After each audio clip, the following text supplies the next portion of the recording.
నమస్కారం. ప్రతిధ్వనికి స్వాగతం.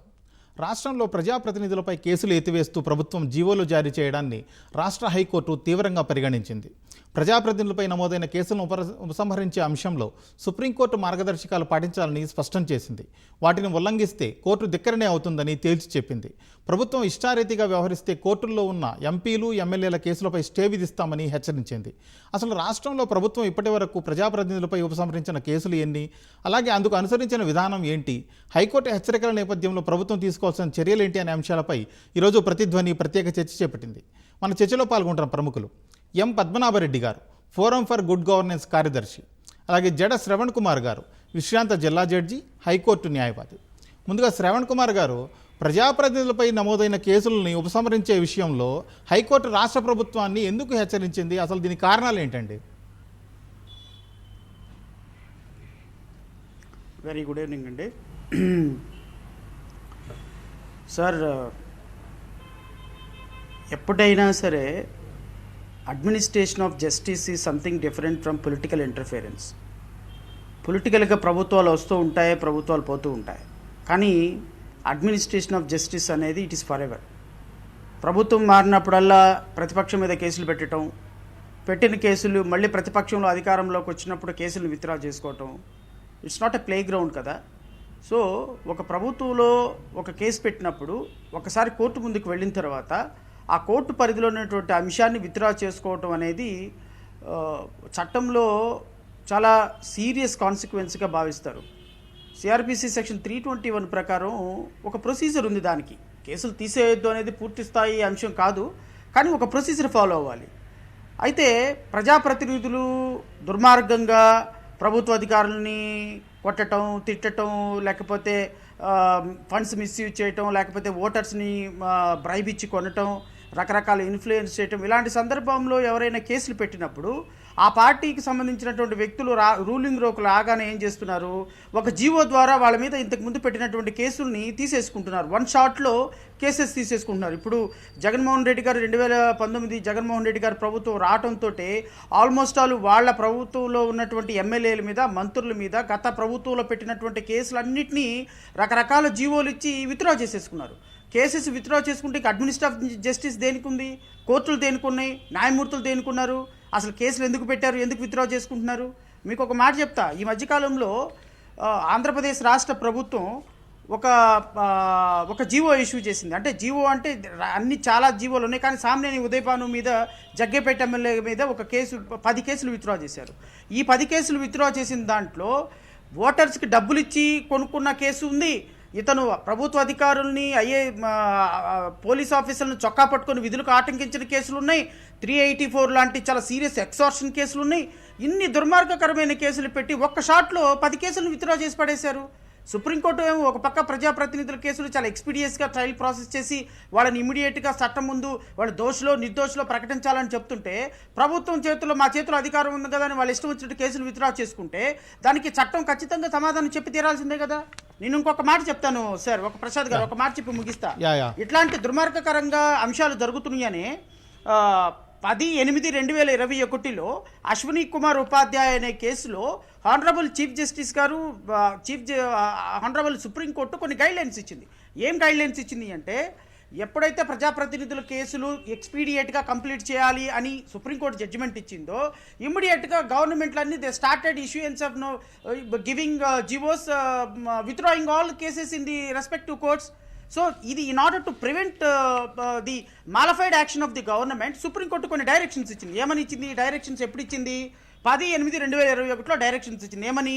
ప్రజాప్రతినిధుల మీద ఉన్న ఏ కేసు అయినా సరే, ఫైనల్గా ఒకే ఒక మాట చదువుతాను sir. In view of the law laid down by this honourable court, we deemed it appropriate to direct that no prosecution against sitting or former MP MLA shall be withdrawn without the leave of the High Court in the respective suo motu writ petitions registered in the present so and so order dated 6/9/2020. అంటే high court chief justice high court permission లేకుండా no prosecution shall be withdrawn in spite of the supreme court stringent guidelines ఉన్నప్పటికీ ఈ దుర్మార్గ ప్రభుత్వం కొన్ని వందల కేసులు withdraw చేసింది. So therefore high court is bound to interfere. Okay Shravan garu. Padmanabha Reddy garu, this is not the way to run the administration of justice. Okay Shravan garu. Padmanabha Reddy గారు, ఇప్పుడు ఆంధ్రప్రదేశ్ పరంగా చూస్తే ఎంపీలు ఎమ్మెల్యేల పైన ఎలాంటి అంశాల్లో కేసులు నమోదయ్యాయి ముఖ్యంగా? అలాగే ఇట్లా నమోదైన వాటిలో ప్రభుత్వం ఉపసంహరించుతూ కోర్టుల్లో పెండింగ్లో ఉన్న కేసులు ఎన్ని ఉంటాయండి? యా, శ్రావణ్ గారు Yes, sir. మన రాష్ట్రంలో చూస్తే ఎంపీలు లేదా ఎమ్మెల్యేల మీద ఎలాంటి అంశాల్లో కేసులు నమోదయ్యాయి సార్ ముఖ్యంగా? సార్ ఆల్మోస్ట్ ఆలు ప్రతి ఎమ్మెల్యే ప్రతి ఎంపీ మీద కూడా రకరకాల కేసులు, అంటే చాలా సీరియస్ నేచర్ ఆఫ్ 302, 376 మర్డరు, రేపు లాంటి కేసులు ఆల్మోస్ట్ ఆల్ 36% ప్రజాప్రతినిధుల మీద ఈ దేశంలో నమోదైనవి. ఇక ఆంధ్రప్రదేశ్ రాష్ట్రంలో ఆల్మోస్ట్ ఆల్ ఇది ఒక 2% ఎక్కువే ఉంది. ఇది కాక ప్రభుత్వ అధికారుల్ని బెదిరించిన కేసులు కానీ, లేకపోతే ప్రభుత్వ అధికారులను కొట్టిన కేసులు కానీ, లేకపోతే ల్యాండ్ సెటిల్మెంట్స్లో ఇన్వాల్వ్ అయిన కేసులు కానీ, లేకపోతే ఉమెన్ పట్ల అవుట్రేజ్ మోడెస్టీ చేసినటువంటి వాళ్ళకి సంబంధించినటువంటి కేసులో కానీ కొన్ని సీరియస్ అఫెన్సెస్ ఉన్నాయి. సో ఈ సీరియస్ నేచర్ ఆఫ్ అఫెన్సెస్, లేకపోతే వాళ్ళు ఎమ్మెల్యేగా ఉన్నప్పుడు ప్రభుత్వ అధికారులను ఇబ్బంది పెట్టిన కేసులు, ఇవన్నీ కూడా నాన్ కాంపౌండబుల్ కేసెస్ అంటారు. ఈ నాన్ కాంపౌండబుల్ కేసెస్ అంటే కోర్టులో విత్డ్రా చేయడానికి అవకాశం లేని కేసులు. ఈ నాన్ కాంపౌండబుల్ కేసెస్ ప్రజాప్రతినిధి ఆల్మోస్ట్ ఆల్ దేశం మొత్తం మీద ప్రజాప్రతినిధులు, సిట్టింగ్ ఎమ్మెల్యేలు, ఎంపీల మీద ఇంచుమించుగా 4800 అప్రాక్సిమేట్గా కేసెస్ ఉన్నప్పుడు ఈ కేసెస్ అన్నింటినీ కూడా ఎక్స్పీడియేట్గా ట్రయల్ ప్రాసెస్ కంప్లీట్ చేసి ఇమీడియట్గా దీన్ని క్లోజ్ చేయమని సుప్రీంకోర్టు జడ్జిమెంట్ ఇస్తే, ఈ జడ్జిమెంట్ని పక్కన పడేసి ట్రయల్ ప్రాసెస్ కంప్లీట్ చేయకుండా, ట్రయల్కి సహకరించకుండా వీళ్ళు ఇష్టం వచ్చినట్టు కేసులు విత్డ్రా చేసుకుంటున్నారు. ఇప్పుడు ఆంధ్రప్రదేశ్ రాష్ట్రంలో ప్రసాద్ గారు వైసీపీ ఎమ్మెల్యేలైన విడుదల రజని, ఇప్పుడు నా ఈజ్ అ మినిస్టర్, ఆవిడ మీద పెట్టిన కేసులు విత్డ్రా చేశారు. సామినేని ఉదయభాను మీద 10 కేసులు విత్డ్రా చేశారు. ప్రతాప్ అప్పారావు గారు, మేకా ప్రతాప్ మీద కేసెస్ విత్డ్రా చేశారు. మిథున్ రెడ్డి మీద కేసులు విత్డ్రా చేశారు. మాజీ ఎంపీ వైవి సుబ్బారెడ్డి గారి మీద కేసులు విత్డ్రా చేశారు. అండ్ విరూపాక్ష జయచంద్రారెడ్డి గారిపై కేసులు ఉపసంహరించారు. ఇవన్నీ కూడా ఆంధ్రప్రదేశ్ రాష్ట్ర ప్రభుత్వం చేసిన కేసులే. ఓకే, సామాన్యుల మీద కేసులు విత్డ్రా చేయగలుగుతారు వీళ్ళు? శ్రవణ్ గారు, నా మీద ఒక 5 కేసులు పెట్టారు, ఈ కేసులు విత్డ్రా చేయగలుగుతారు వీళ్ళు? శ్రావణ్ గారు, అలాగే ఇప్పుడు మన రాష్ట్ర వ్యాప్తంగా చూస్తే ప్రజాప్రతినిధుల మీద ఉపసంహరణ కోరుతూ కోర్టుల్లో పెండింగ్లో ఎన్ని కేసులు ఉన్నాయండి?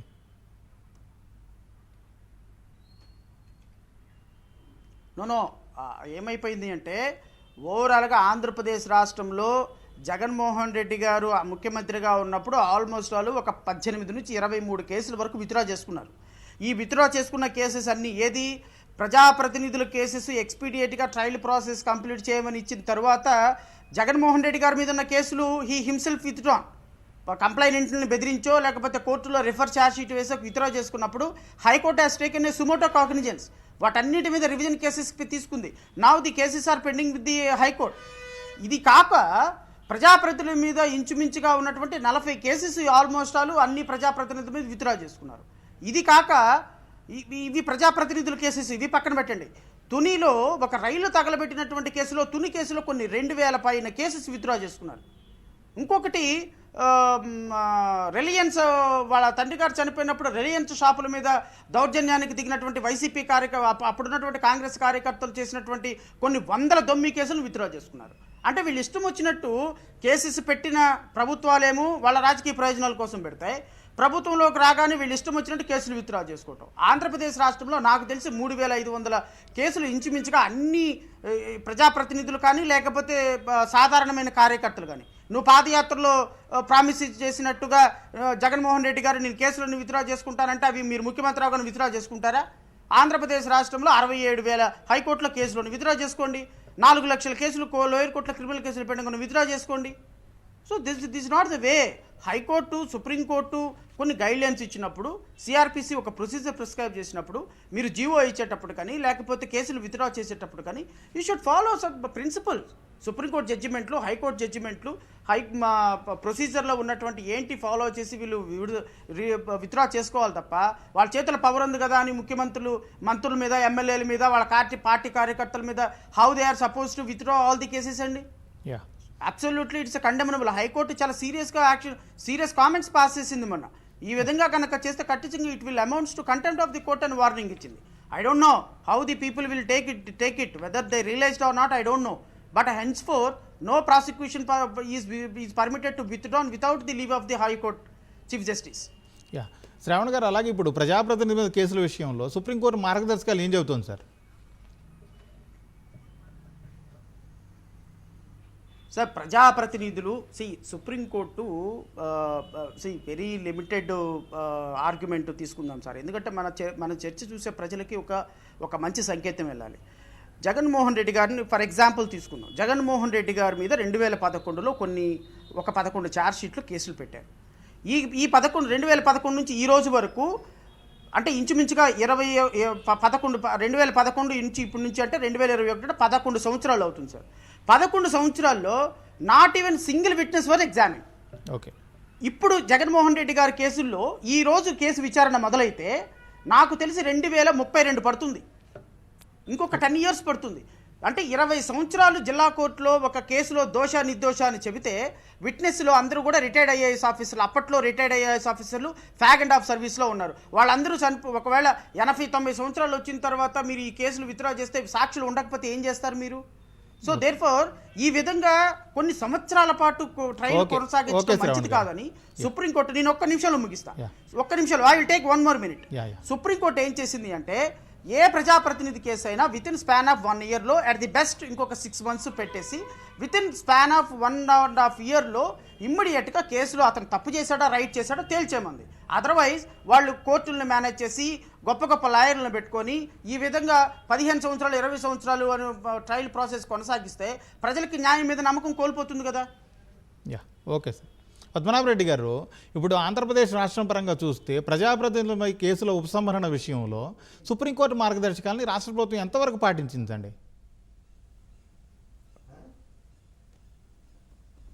హలో సార్ పద్మనాభరెడ్డి గారు, హలో మళ్ళీ సార్ చెప్పండి, చాలా లో వాయిస్ ఉన్నది, వినబడటం లేదు మీరు చెప్పేది. ప్రజాప్రతినిధుల మీద కేసుల ఉపసంహరణ విషయంలో ఆంధ్రప్రదేశ్ ప్రభుత్వం సుప్రీంకోర్టు మార్గదర్శకాలను ఎంతవరకు పాటించిందండి? ఇప్పుడు ఏదైతే ప్రజాప్రతినిధుల మీద విత్డ్రా చేసిన కేసులు అది ఏ పార్టీ చేసినా తప్పే. అలాగే ముఖ్యంగా 2017 లోపల సుప్రీంకోర్టు వారు క్లియర్గా చెప్పినారు, ప్రతి స్టేట్ లోపల స్పెషల్ కోర్టు ఉండాలా, ప్రజాప్రతినిధుల మీద ఉన్న కేసులన్నీ కూడా అక్కడికి ట్రాన్స్ఫర్ కావాలని. ఇప్పుడు తెలంగాణ రాష్ట్రంలో సుమారుగా ప్రజాప్రతినిధుల మీద 395 కేసులు ఉంటే అన్నీ ట్రాన్స్ఫర్ అయినాయి, డిస్పోజల్ కూడా అయిపోయినాయి. అంటే కోర్టుల డిస్పోజల్ కావడం వేరు, వీళ్ళు ప్రభుత్వమే అల్టీరియర్ మోటివ్స్తో విత్డ్రా చేసుకోవడం అది సీరియస్ ఇష్యూ. కాకపోతే ఇక్కడ మనం ఆలోచించాల్సింది ఏంటంటే ఒక పార్టీకి సంబంధించింది కాదు, ఇది ఏదైతే జరుగుతుందో తమిళనాడులో పెద్ద ఎత్తున జరిగింది, ఆంధ్రప్రదేశ్లో కూడా 2016 నుంచి 17 ఒకటే సంవత్సరంలో సుమారుగా 13 జీవోస్ ఇష్యూ చేసినారు, 130 వరకు కేసులు విత్డ్రా చేసుకున్నారు. క్లియర్గా అంటే అడ్వాన్స్డ్ స్టేజ్లో ఉన్న కేసులు అవన్నీ మేము తీసుకొని అప్పీల్ వేసినాము, ఈ విత్డ్రా చేసింది తప్పని చెప్పి అప్పీల్ నడుస్తూ ఉంది. అంటే ఏదో ఒక పార్టీ, ఒక వ్యక్తులు, ఒక పార్టీ పవర్లో ఉన్నప్పుడు విత్డ్రా చేసినాయని కాదు, త్రూఅవుట్ ఇండియాలో కూడా ఇంతకు మొదలే చెప్పినట్టుగా అధికారంలో ఉన్నప్పుడు తప్పులు చేయడము, తర్వాత అధికారం లేనప్పుడు తప్పులు చేయడము, తర్వాత అధికారంలోకి రాగానే విత్డ్రా చేసుకోవడం అనేది చాలా మంచి పద్ధతి కాదు, ప్రజాస్వామ్యానికి ఇది సరి అయింది కాదు. కాకపోతే ఇప్పుడు ఇక్కడ ఏంటంటే సుప్రీంకోర్టు గైడ్ లైన్స్ను వయలేట్ చేసినారు. సుప్రీంకోర్టు గైడ్ లైన్స్ ఇచ్చిన తర్వాత విత్డ్రా చేసేది లేకుండే సెక్షన్ 321 లోపల 2 ప్రొసీజర్లు వాళ్ళు చెప్పినారు. ఒకటి ఏంటంటే మెజిస్ట్రేట్ మొదలు ఏదైతే ఛార్జెస్ ఫ్రేమ్ చేయడో అప్పుడు విత్డ్రా చేసుకోవచ్చు. రెండోది ఛార్జెస్ ఫ్రేమ్ చేసిన తర్వాత కొద్దిగా స్ట్రిక్ట్గా పెట్టినారన్నమాట. కానీ ఇక్కడ విత్డ్రా చేయడానికి మేము అన్ని జీవోస్ తెప్పించి చూసినాం. అందులో ఏముంటుందంటే అడ్వకేట్ మన డీజీపీ గారు ఈ కేసును మనము సక్సెస్ఫుల్గా ప్రాసిక్యూట్ చేయలేమని ఒక రిపోర్ట్ తెప్పించుకుంటారు. రిపోర్ట్ తెప్పించుకున్న తర్వాత ఆ పీపీఓనో ఏపీఓనో ఆయన కూడా ఒకటి రిపోర్ట్ ఇస్తాడు, ఈ కేసును మనం ప్రాసిక్యూట్ చేస్తే సక్సెస్ కాదని. అది చేసి వీళ్ళు విత్డ్రా చేసుకుంటున్నారు. కావాలంటే నా దగ్గర ఎగ్జాంపుల్స్ ఉన్నాయి. చూడండి, ఒక వ్యక్తి మీద 5 కేసులు, సీరియస్ కేసులు, ఒక ఎమ్మెల్యే సీరియస్ కేసులు 2017 లోపల విత్డ్రా చేసుకున్నారు. దాంట్లో ఏం చెప్పినారంటే కమిషనర్ ఆఫ్ పోలీస్ చెప్పినాడు దీంట్లోపల మనకు సక్సెస్ఫుల్ కాదు అని, ఏపీపీఓ కూడా చెప్పినాడు ఈ కేసు సక్సెస్ కాదని. గవర్నమెంట్ విత్డ్రా చేసుకున్నారు. అంటే వాళ్ళంతలా వాళ్ళు చేసినారని నేను అనుకోను. ప్రభుత్వ ఒత్తిడితోని, అధికారంలో ఉన్న పార్టీ ఒత్తిడితోని ఆ విధంగా రిపోర్ట్లు తెప్పించుకొని ఒక నాటకం ఆడుతున్నారు. ఇదంతా కూడా ప్రతి జీవోలో రాసి ఉన్నది. Report from the director general of police ఆయన చెప్పినాడు ఈ కేసు సక్సెస్ కాదని చెప్పి, కాబట్టి మేము విత్డ్రా చేసుకుంటున్నాం. అంటే ఇక్కడ టోటల్ సిస్టమ్ ఫెయిల్యూర్ అయింది. మనం ఒకళ్ళను ఒక పొలిటికల్ పార్టీనో ఒక పోలీస్ వాళ్ళనో లేదా ఒక పీపీఓనో అనడానికి లేదు. ఈ సిస్టమ్ ఇట్లా ఫెయిల్ అవుతుందని సుప్రీంకోర్టు గైడ్లైన్స్ ఇచ్చినాక కూడా ఈ మధ్యలో విత్డ్రా చేసుకున్నారు. అది మాత్రము ఒప్పుకునేది లేదు, అది మాత్రం కరెక్ట్ కాదు. దీని మీద ఇది కావాలంటే వీళ్ళు మళ్ళా హైకోర్టు నిన్న 3 days బ్యాక్ చెప్పింది, మీరు గిట్ట అవన్నీ అఫిడవిట్ ఫైల్ చేయనట్టయితే మేమే ఆర్డర్స్ పాస్ చేస్తామంటున్నారు కోర్టు ఫైల్ తెప్పించుకొని. అంతదాకా తెచ్చుకునే బదులుగా ఈ స్పెషల్ కోర్టు లోపల ఇవన్నీ ఎమ్మెల్యేస్ ఎంపీస్ కేసెస్ అన్నీ అక్కడ పెడితే వాళ్ళు డే టు డే హియరింగ్ చేసి 1 yearలో డిస్పోజ్ చేస్తారు. మరి అది ఎందుకు చేయడం లేదు? ప్రభుత్వం ఎందుకు చేయడం లేదు? అక్కడ ఉన్న సివిల్ సొసైటీస్ ఏం చేస్తూ ఉన్నాయి? ఇప్పుడు తెలంగాణ లోపల మొత్తం ఎమ్మెల్యేస్ ఎంపీస్ కేసెస్ అన్ని డిస్పోజ్ అయినాయి, 395 కేసెస్. దాని మీద మేము పెద్దగా ఆబ్జెక్ట్ చేసినాం, ఎందుకంటే 380 కేసెస్ కొట్టిపడేసినారు. అంటే ప్రభుత్వము విత్డ్రా చేసుకున్నది ఒక ఎత్తు అయితే, పోలీస్ వాళ్ళు సరి అయిన ఎవిడెన్స్ లీడ్ చేయక, ఇంట్రెస్ట్ తీసుకోక కోర్టు యొక్క చేతులు కట్టేసినట్టు చేస్తే అక్కడ అయిపోయినాయి, అంటే అక్విట్ అయిపోయినాయి. సో ఇదంతా కూడా ఒక విషవలయం తిరిగా ఉంది. అంటే మనం ఒకటే పీరియడ్ తీసుకొని గత 2 సంవత్సరాల్లో పెద్ద ఎత్తున కేసులు విత్డ్రా చేసి తప్పైనా కానీ అంతకు మొదలు అంతకంటే ఎక్కువ జరిగినాయి. మా దగ్గర ఫుల్ ప్రూఫ్ ఉంది. సరే కోర్టులో కేసు వేసినాం. పెద్ద ఎత్తున ఇలా మీరు 12-14 జీవోలు ఇచ్చి 2016 to 2018 కూడా విత్డ్రా అయిపోయినాయి. ఇక్కడ కావాల్సింది ఏంటంటే సుప్రీంకోర్టు ఆర్డర్ అందరు ఫాలో కావాలా.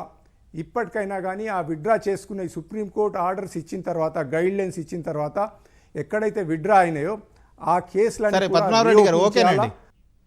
శ్రవణ్ కుమార్ గారు, ఇంతకుముందు మీరు చెప్తూ అన్నారు జగ్గయ్యపేట ఎమ్మెల్యే సామినేని ఉదయభాను మీద ఒకేసారి 10 కేసులు ఉపసంహరిస్తూ ప్రభుత్వం జీవో ఇచ్చింది అన్నారు. అసలు ఇట్లా ఈ విధంగా ఒక ఎమ్మెల్యే పైన ఒకేసారి 10 కేసులు ఎత్తేయడము దేనికి సంకేతంగా భావించవచ్చు?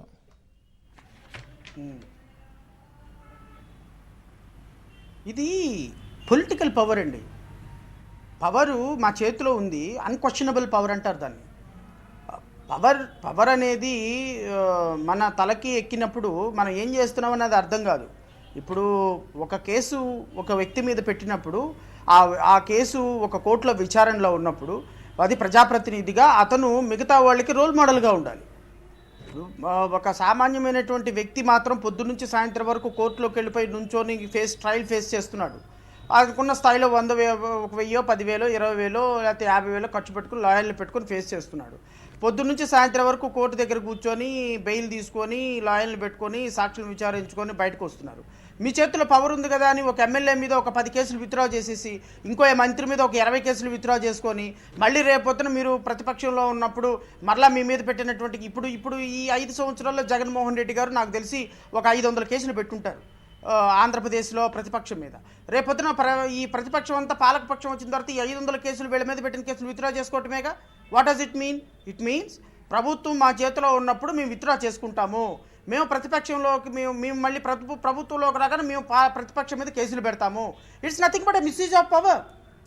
సో పొలిటికల్గా మీరు ఒక ప్రజాస్వామ్య దేశంలో ఒక CrPC, CPC, IPC, evidence act ఇట్లా ఒక ప్రొసీజర్ సిస్టమ్ ప్రకారం, కాన్స్టిట్యూషన్ ప్రకారం కోర్టులు ఉన్నాయి, జడ్జెస్ ఉన్నారు, న్యాయవాదులు ఉన్నారు, ఒక సిస్టమ్ ఉంది. ఈ సిస్టమ్ని నడిపే విధానంలో మీరు దాంట్లోకి జొరబడిపోయి ఇండిపెండెంట్ జ్యుడిషియరీ, మనకున్న కాన్స్టిట్యూషనల్ 3 ఆర్గాన్స్లో judiciary is an independent judiciary. Once జ్యుడిషియరీలోకి ఒక కేసు ప్రజాప్రతినిధి అయిన తర్వాత how the executive is authorised to withdraw the cases without following the procedure. So therefore ఖచ్చితంగా అధికారం మా చేతిలో ఉందనేటువంటి ఒక దుర్మార్గకరమైనటువంటి సంస్కృతికి కారణం. అది ఏ పార్టీ అయినా కావచ్చు, ఈ పార్టీ కావచ్చు, ఇంకో పార్టీ కావచ్చు, ఏ పార్టీ అయినా సరే according with the law, trial has to face, they have to face the trial and the case has to be closed within the procedure prescribed in the CRPC. And they are not allowed to even withdraw the cases at their whims and fancies. Padmanabha Reddy గారు, అసలు ఎలాంటి పరిస్థితుల్లో ప్రజాప్రతినిధుల మీద కేసుల్ని ప్రభుత్వం ఉపసంహరించే అవకాశం ఉంటుంది? ఏమంటారు? ఎలాంటి పరిస్థితుల్లో ప్రభుత్వం ప్రజాప్రతినిధుల మీద కేసుల్ని ఉపసంహరించే అవకాశం ఉంటుంది? అంటే ఈ పరిస్థితులు అన్నది ఏం లేదు, అధికారం చేతిలో ఉంటే వాళ్ళు ఇష్టం ఉన్నట్టు చేసుకోవచ్చు. కాకపోతే కొన్ని సందర్భాల్లో ప్రజల కోసమని కొద్దిగా ఏదో అజిటేషన్స్ అవి చేసిన పరిస్థితులు తప్ప సీరియస్ కేసెస్ ఏది కూడా విత్డ్రా చేయకూడదు. మనం కోర్టులను నమ్మాలి. ఒక ప్రొసీజర్ మనకు డెమోక్రటిక్ కంట్రీలో మనకు ఒక రాజ్యాంగం ఉంది, సిఆర్పిసి ఉంది, ఐపీసీ ఉంది. మనం ఆ ప్రొసీజర్ ప్రకారం పోవాలి. కానీ ఇప్పుడు ఒక పార్టీ దుర్వినియోగం చేస్తే తర్వాత వచ్చిన పార్టీ ఇంకా అంతకంటే ఎక్కువ స్పీడ్లో దుర్వినియోగం చేస్తూ ఉంది. దీనికి సుప్రీంకోర్టు మార్గదర్శకాలు ఇచ్చిన తర్వాత ఆ విత్డ్రా కోసమని ప్రపోజల్ పంపిన డీజీపీఓ లేదా కమిషనర్ ఆఫ్ పోలీసో వాళ్ళని పట్టుకోవాలి. వాళ్ళు ఎందుకు ఏ పరిస్థితులలో ఈ కేసు మనం కోర్టులోకి పోతే ఇది వీగిపోతుంది కాబట్టి దీన్ని విత్డ్రా చేసుకుంటామని ప్రపోజల్ ఇస్తారు వాళ్ళు. దాని మీద గవర్నమెంట్ ఇట్లా డీజీపీ ప్రపోజల్ ఇచ్చినాడు కాబట్టి కేసు విత్డ్రా చేసుకుంటామంటారు. అన్ని జీవోలలో అంతే ఉంది. గవర్నమెంట్ సుమోటివ్గా ఇది మా మంత్రియో మా ఎమ్మెల్యేనో మా పార్టీ వర్కరో కాబట్టి మేము కేసు విత్డ్రా చేసుకుంటామని అని చెప్పదు. గవర్నమెంట్ వాళ్ళతో చెప్పిస్తుంది, వాళ్ళతో రిపోర్ట్ తీసుకుంటుంది. అంటే అధికార యంత్రాంగం కూడా గవర్నమెంట్కు లాలూచి పడి అట్లా ఆ విధంగా రిపోర్ట్స్ ఇస్తారు. తర్వాత ఇప్పుడు ఈ ఒక ప్రభుత్వం ఉందనుకుందాం, అపోజిషన్ మీద వీళ్ళ పీరియడ్లో కేసులు పెట్టినారు అదే పోలీసు వాళ్ళు. మళ్ళీ ప్రభుత్వం మారగానే నెక్స్ట్ ప్రభుత్వం వచ్చిన తర్వాత మళ్ళీ వాళ్ళే రిపోర్ట్ ఇస్తారు, ఇది కోర్టులో వీగిపోతుంది కాబట్టి విత్డ్రా చేసుకోవాలని. ఈ విధంగా 2 తెలుగు రాష్ట్రాల్లో ఇవాళ ఎమ్మెల్యేల మీద ఎంపీల మీద కేసులు లేవు. అంత సచ్చరితులు అయిపోయినారు. అంటే మొత్తం పాయస్ జెంటిల్మెన్లు అయిపోయినారు. కానీ మా survey forum for good governance survey కావచ్చు, లేదా ఏడిఆర్ అని ఢిల్లీలో ఉన్నది, వాళ్ళ సర్వేల రిపోర్ట్ల ప్రకారంగా నియర్లీ 40% ఆఫ్ మన గౌరవ ఎంపీల మీద కేసులు ఉన్నాయి. అట్లాగే ప్రతి రాష్ట్రంలో కూడా 25 నుంచి 30% కేసులు ఎమ్మెల్యేల మీద ఉన్నాయి. అంటే మనం ఎమ్మెల్యేలు ఏదో సచ్చీలురు అనుకుంటే అది తప్పు. ఇవాళటి రాజకీయ పరిస్థితులలో రాజకీయ నాయకులు కొందరు మంచి వాళ్ళు ఉండొచ్చు, నేను అందరినీ జనరలైజ్ చేయడం లేదు, but majority of the people some case or other దాంట్లో ఇరుక్కొని ఉన్నారు. అది భూ కబ్జాలే కావచ్చు, దొమ్మే కావచ్చు, మర్డరే కావచ్చు. రాజకీయ నాయకుల మీద ఉన్నన్ని కేసులు వేరేల మీద ఎవరి మీద లేవు. ప్రభుత్వ ఉద్యోగులే కావచ్చు, ఇంకా సొసైటీలో ఎంతోమంది ఉన్నారు, వాళ్ళ మీద లేవు. రాజకీయ నాయకులకు ఇప్పుడు ఒక క్వాలిఫికేషన్ ఏంటంటే పోలీస్ స్టేషన్లో కేసు నమోదు చేసుకుంటే నువ్వు అసెంబ్లీకి పోవచ్చు. ఆ విధంగా తయారైపోయింది సిస్టమ్. దురదృష్టం ఏంటంటే పీపుల్ దీన్ని సీరియస్ తీసుకుంటలేరు. ఎలక్షన్ కంటే ఒక 3-4 డేస్ మొదలు మేము ఎమ్మెల్యేస్ ఎంపీస్ వాళ్ళ అఫిడవిట్ లోపల నా మీద ఇన్ని కేసులు ఉన్నాయని వాళ్ళు చెప్పాల్సి ఉంటుంది. దానికి ఒక అఫిడవిట్ ఫైల్ చేయాలి, ఇది నామినేషన్తో. అదంతా తీసి ప్రజలకు చెప్తున్నాం, ఇగో పలాని ఎక్స్ వ్యక్తి ఉన్నాడు మీ కాన్స్టిట్యుయెన్సీ నుంచి, ఆయన నిలబడ్డాడు, ఆయన మీద ఇన్ని కేసులు ఉన్నాయని చెప్తున్నాం. అయినా కానీ మళ్ళీ వాళ్ళే గెలుస్తున్నారు. అంటే people are not taking seriously about the criminality of the politicians. సరేనండి, ఓకే. ఆ పరిస్థితుల్లో ఉన్న దినాలు ఈ కేసులు వస్తూ ఉంటాయి, అధికారంలోకి రాగానే వాళ్ళ మీద కేసులు విత్డ్రా అవుతూ ఉంటాయి. ఇది ఒక తమాషా జరుగుతుంది. కానీ సుప్రీంకోర్టు చెప్పిన తర్వాత కొంచెం తగ్గితే తగ్గచ్చు, లేనట్టయితే ఏమీ భయపడే పని లేదు. సరేనండి, ఓకే సార్. ఆ కేసులు విత్డ్రా చేసే పని లేదు. కోర్టులో పోతుంది, పోలీసు వాళ్ళు విట్నెస్ చూపించారు, కేసు అక్కడ. సరే పద్మనాభరెడ్డి గారు, ఓకేనండి. ఒక ఎమ్మెల్యేకి ఎంపీకి కూడా శిక్ష పడదు ఇప్పుడున్న సిస్టమ్ లోపల. శ్రవణ్ గారు, ఇప్పుడైతే పోలీసు వాళ్ళు ఓకే సార్. పద్మనాభరెడ్డి గారు, ఓకేనండి. బద్దులై ఉండే బదులు రాజకీయ నాయకులకు బద్దులే ఉన్నన్ని దినాలు ఇది జరుగుతూనే ఉంటుంది. ఓకే శ్రవణ్ గారు, ఇప్పుడు నచ్చిన వారి మీద కేసులు ఎత్తివేయడం, నచ్చని వారి మీద కేసులు నమోదు చేయడం, ఇలాంటి ధోరణి వల్ల ఎలాంటి పరిణామాలు తలెత్తే అవకాశం ఉంది? దీనికి 75 సంవత్సరాల తర్వాత ఈ భారతదేశంలో ఇంకా దుర్మార్గంగా ఆకలి చావులు ఉన్నాయి. దుర్మార్గంగా పౌష్టికాహార లోపంతో 37% పిల్లలు చచ్చిపోతున్నారు. ఎక్కడైనా సర్వే చేస్తే ప్రపంచ దేశాల్లో 140వ దేశంగా భారతదేశం ఉంటుంది.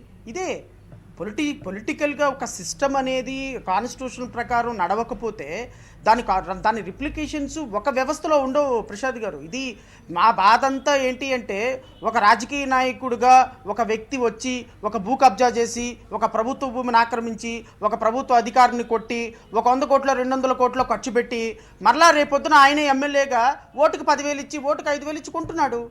సో రాజకీయాల్లోకి వచ్చి మాలాగా ఎమ్మెల్యేగా గెలిచి ప్రజలకు సేవ చేయాలనుకున్న వాళ్ళకి మా దగ్గర డబ్బు లేదు, మా దగ్గర అధికారం లేదు, మా దగ్గర జనాలు లేరు, మేము డబ్బులు ఇచ్చి కొనలేము. సో రాజకీయ నాయకులుగా కొన్ని 100 కోట్ల వ్యాపారాలు చేసి ఇలాంటి ఏమన్నా కేసులు పెడితే, 1-6 కేసులు పెడితే, అవి మీరు రేపొద్దున మళ్ళీ అధికారంలోకి వచ్చేసిన తర్వాత ఆ కేసెస్ని తీసుకేసుకోవచ్చు అనేటువంటి ఇంప్రెషన్ ఎమ్మెల్యేలకి ఎంపీలకి ఉన్నప్పుడు ఈ వ్యవస్థలో వాళ్ళు తప్పు చేయకుండా ఎలా పనిచేస్తారు? రేపొద్దున మైనింగ్ దోచుకుంటారు, ఇసుకను దోచుకుంటారు, లేకపోతే వాటర్ నమ్మేస్తారు. ఇప్పుడు చేస్తున్న పని అదే కదా రాజకీయ నాయకులు. ఒక టర్మ్లో 50 కోట్ల రూపాయలు ఖర్చు పెట్టి ఎమ్మెల్యేగా గెలిచిన అతను 500 కోట్లు సంపాదించుకుంటున్నాడు. ఒక ఎంపీ 1000 కోట్లు సంపాదించుకుంటున్నాడు. సో ఈ 1000 కోట్లు 500 కోట్లు రేపొద్దున రాబోయే ఎలక్షన్లో పెట్టుబడిగా పెడుతున్నారు. సో ప్రజాస్వామ్య దేశంలో రాజకీయ నాయకులకి, ప్రజాప్రతినిధులకి అకౌంటబిలిటీ లేనంత వరకు, వాళ్ళు ప్రజలకి సేవ చేయాలనే రానంత వరకు, ఒకవేళ మేము తప్పు చేసినా మమ్మల్ని ఏ చట్టం ఏ న్యాయం శిక్షించలేదు అనేటువంటి ఒక దుర్మార్గకరమైనటువంటి భరోసా ఉన్నంత వరకు ఈ దేశంలో ప్రజాస్వామ్యం చచ్చిపోతుంది. ఓకే, ఈ దేశంలో ప్రజాస్వామ్యం చచ్చిపోతుందండి. ఈ దేశం ఇంకా ఈ స్థాయిలో ఉండటానికి కారణం ఇదే. కంటిన్యూ చేయండి శ్రవణ్ గారు. Yes sir.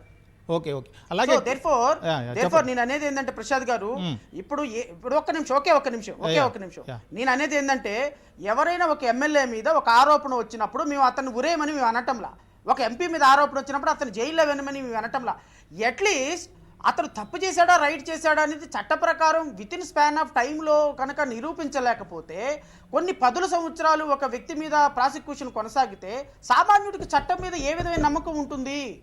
కాబట్టి తప్పు చేశాడా రైట్ చేశాడా decide expeditiously, dispose the case as expeditiously as possible, decide his accusation. Okay Shravan గారు, టైం అయిపోయింది, క్లోజ్ చేయండి. These are the one aspect only I am respecting. Yes. Okay sir, time అయిపోయింది, close చేద్దాం. ప్రజాప్రతినిధులపై కేసులు నమోదైన కేసులను ఉపసంహరించే విషయంలో ఏ ప్రభుత్వం ఉన్నా, ఏ పార్టీ అధికారంలో ఉన్నా సుప్రీంకోర్టు మార్గదర్శకాలను అనుసరిస్తే ఎలాంటి ఇబ్బంది ఉండదని మన చర్చలో పాల్గొన్న ప్రముఖులు అంటున్నారు. ఇది ఇవాల్టి ప్రతిధ్వని.